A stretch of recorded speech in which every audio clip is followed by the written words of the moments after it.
আগেই বলেছিলাম ভাঙড়ের মানুষ দৃষ্টান্ত তৈরি করবে, কোনো নটোরিয়াস ক্রিমিনালকে তারা জিতে পাঠাবে না।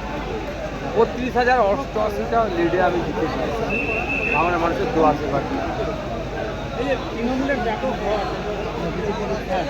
দেখুন, ব্যাপারটা হচ্ছে তৃণমূলের কেন পরাজয় হয়েছে।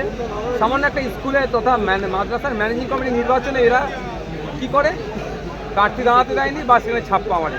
এদের পায়ের নিচে মাটি কতটা আছে শক্ত সেটা তারা চেক করেনি। মানুষ সুযোগ পেয়েছে তখন সরকারকে বদলে দিয়েছে। তবে হ্যাঁ, আমাদের সংযুক্ত আমাদের যে আইএসএফ বামেদের মধ্যে প্রার্থীর সংখ্যা বেরোলে বেশি হলে ভালো লাগবে। ডবল ডিজিটের কথা বলেছিলেন, আমরা সেই জায়গায় পৌঁছাতে পারিনি, মানে আশা নিয়ে লড়াইয়ে নেমেছিলাম। মানুষ যতটা চেয়েছিলাম সেই অর্থটা গ্রহণ করে। জয়ের পর ভাঙড়ের বিস্তীর্ণ এলাকা জুড়ে তৃণমূল কর্মীদের বাড়িঘর ভাঙচুর লুটপাট হচ্ছে, কি বলবেন?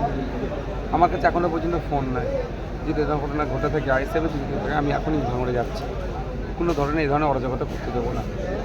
কর্মীদেরকে নির্দেশ দেবেন? ভাঙড়ের সাধারণ মানুষের কাছে আমার আবেদন যে হিংসা আমরা জড়াবো না। গতকালকেও আমাদের যখন কর্মীদের নিয়ে মিটিং ছিল তখন একটা কথাই বলেছিলাম, ভাঙড়ে আমরা শান্তি প্রতিষ্ঠা করতে কোনোভাবে অন্যায়কে আমরা প্রশ্রয় দেবো না।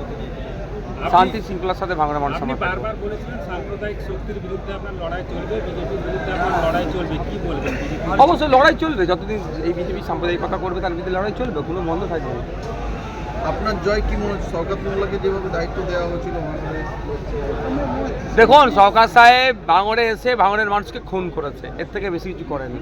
ভাঙড়ের মানুষ জবাব দিয়েছে। মমতা বন্দ্যোপাধ্যায়, অভিষেক বন্দ্যোপাধ্যায় উদ্দেশ্যে কি বলবেন? এখন তারা যে জ্বালায় জ্বলছে, এখনই কাঁটা ঘায়ে আমি আর নুনের ছিটা ছড়াতে চাই।